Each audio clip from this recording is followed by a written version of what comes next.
In Malaysia, a government fund meant to bring prosperity to its people became one of the world's greatest heists. Billions vanished, and some of it ended up stuffed in shoeboxers. This is the story of the 1MDB scandal, a tale of offshore accounts, lavish lifestyles, and political corruption on a staggering scale. In 2009, Malaysia's Prime Minister Najib Razak launched the One Malaysia Development Berhad, or 1MDB.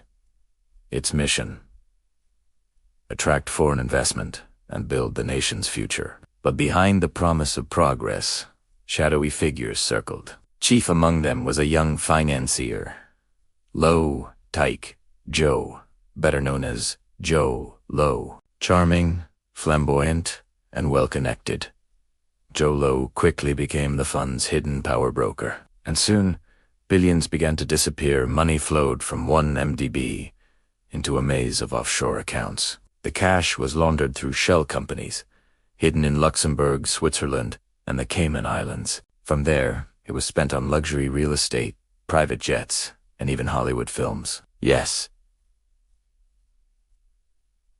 1MDB.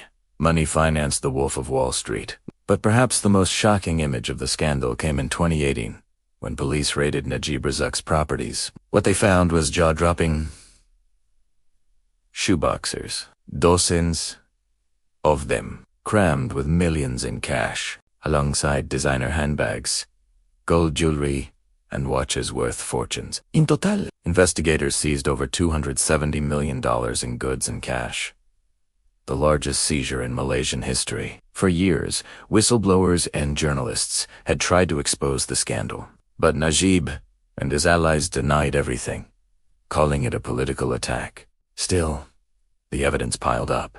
The U.S. Department of Justice called it the largest kleptocracy case it had ever pursued, alleging over $4.5 billion had been stolen. With the money, Joe Low threw wild parties. Supermodels, celebrities, and even Leonardo DiCaprio joined the festivities. But behind the glamour, Malaysians were furious. Billions meant for schools, hospitals, and infrastructure had vanished. In 2018, Najib's ruling coalition lost power for the first time in 60 years. A political earthquake fueled by public anger over 1MDB.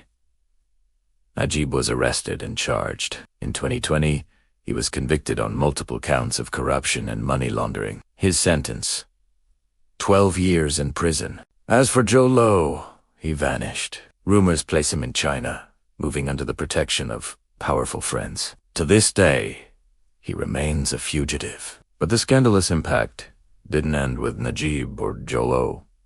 Banks like Goldman Sachs faced investigations and billion-dollar fines for their role in facilitating 1MDB deals. The case revealed how global financial networks from Wall Street to Zurich can be exploited to launder vast sums of stolen money. Meanwhile, ordinary Malaysians continue to bear the scars. Beyond Gontra shattered, the nation's reputation stained, 1MDB became more than a scandal. It became a symbol of greed, betrayal, and the price of unchecked power. And those shoeboxes filled with cash, they remain the most haunting reminder of how much was stolen and how brazen the theft had become. Today, the world still asks, how much of the missing billions will ever be recovered? And who else, in the shadows, profited from the theft? For Malaysia, Operation 1MDB was meant to be a dream of prosperity. Instead, it became a cautionary tale, one written in offshore accounts and shoebox millions. A reminder that corruption on this scale doesn't just happen in the dark. It thrives in plain sight, when power goes unchallenged and until every dollar is traced. The ghosts of 1MDB will continue to haunt the halls of power,